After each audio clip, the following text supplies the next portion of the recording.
Bienvenue dans le parcours audio de la pensée du jour du Top Chrétien. Nous vous invitons à vous installer confortablement et à prendre un temps de pause avec Dieu. L'armée invisible de Derek Prince. L'ange de l'Éternel campe autour de ceux qui le craignent et les délivre. Psaume 34, verset 7. Croyez-vous aux anges? Moi oui. Je crois que des myriades d'anges de Dieu ont reçu la charge de veiller sur son peuple. L'auteur de l'Épître aux Hébreux nous dit que tous les anges sont des esprits au service de Dieu, envoyés pour exercer un ministère en faveur de ceux qui doivent hériter du salut. Je suis heureux de savoir que partout où je vais, un ange de Dieu se tient à mes côtés, prêt à me secourir. Dans 2 Rois 6, versets 15 à 17, le prophète Élisée se trouvait dans une ville assiégée par une forte armée étrangère qui avait été envoyée pour le faire prisonnier. Son serviteur était effrayé par le nombre considérable de soldats entourant la ville. Élisée lui dit « Ceux qui sont avec nous sont en plus grand nombre que ceux qui sont avec eux. » Puis il pria ainsi « Éternel, ouvre ses yeux pour qu'il voie. » Quand le jeune homme regarda de nouveau, il vit que la montagne était pleine de chevaux et de chars de feu autour d'Élisée. Pourquoi autour d'Élisée? Parce que ce dernier remplissait les conditions pour recevoir une telle protection angélique. Il craignait l'Éternel. Élisée était le centre d'attention des armées célestes. Elle protégeait non seulement le prophète lui-même, mais aussi le jeune homme qui était avec lui, ainsi que tous les gens de la ville assiégée. Si Dieu voulait seulement ouvrir nos yeux, nous verrions sans doute que la même chose est toujours vraie aujourd'hui. Une grande armée invisible est à nos côtés. Soyons fortifiés, prenons courage, comptons sur la présence des anges du Seigneur qui campent autour de nous, prêts à nous délivrer.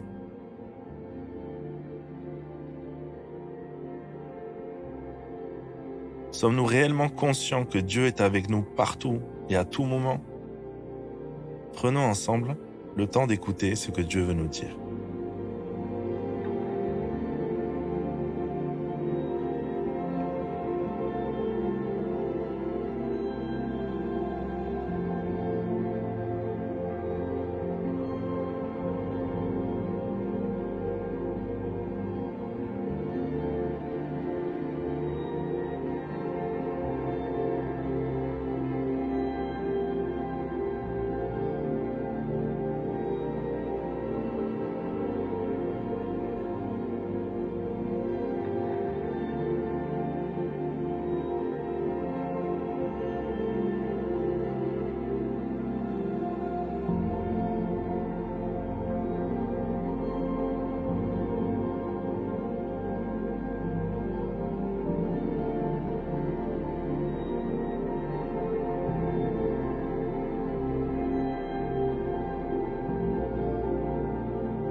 Prier, c'est simple. Parlez à Dieu comme vous le feriez avec votre ami. Dieu vous aime et veut vous bénir maintenant. Voici un exemple de prière. Seigneur, je te prie, rends mon âme sensible à ce monde spirituel qui m'entoure et que mon incrédulité m'empêche de percevoir. Fais que la présence de tes armées invisibles soit une réalité vivante pour moi dès aujourd'hui.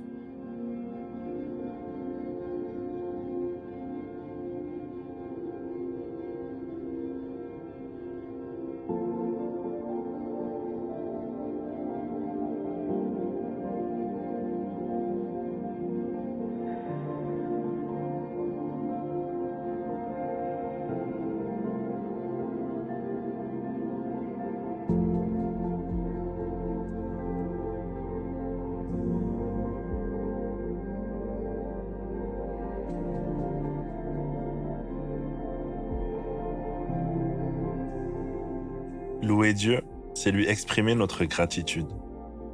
Vous arrive-t-il parfois de changer votre itinéraire ou vos plans à la dernière minute?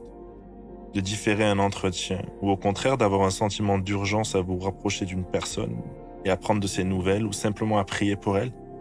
C'est l'Esprit de Dieu qui manifeste sa présence dans votre cœur. Remerciez-le d'avoir cette liberté en vous.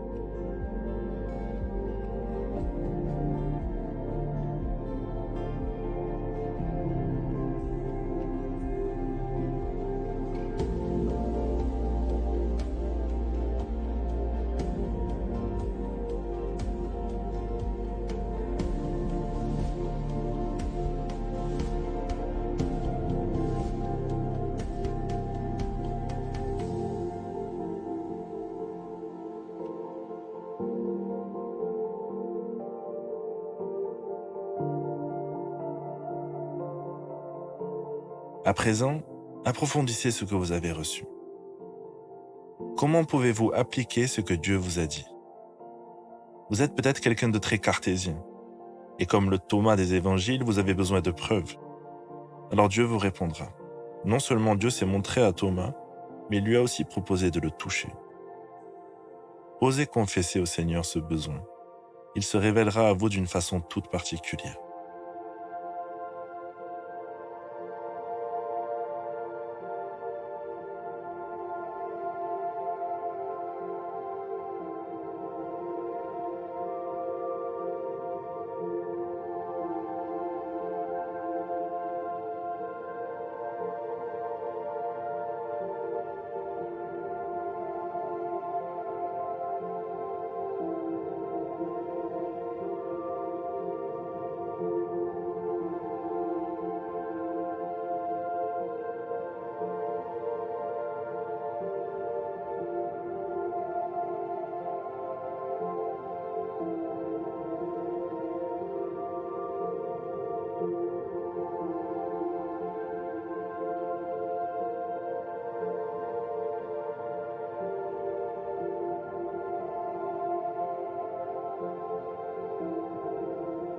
Notre parcours du jour se termine.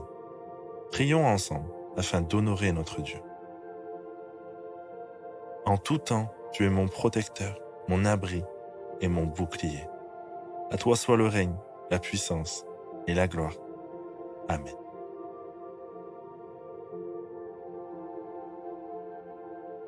Nous espérons que ce temps de pause avec Dieu vous a ressourci. Rendez-vous demain pour un temps de Séla avec la pensée du jour.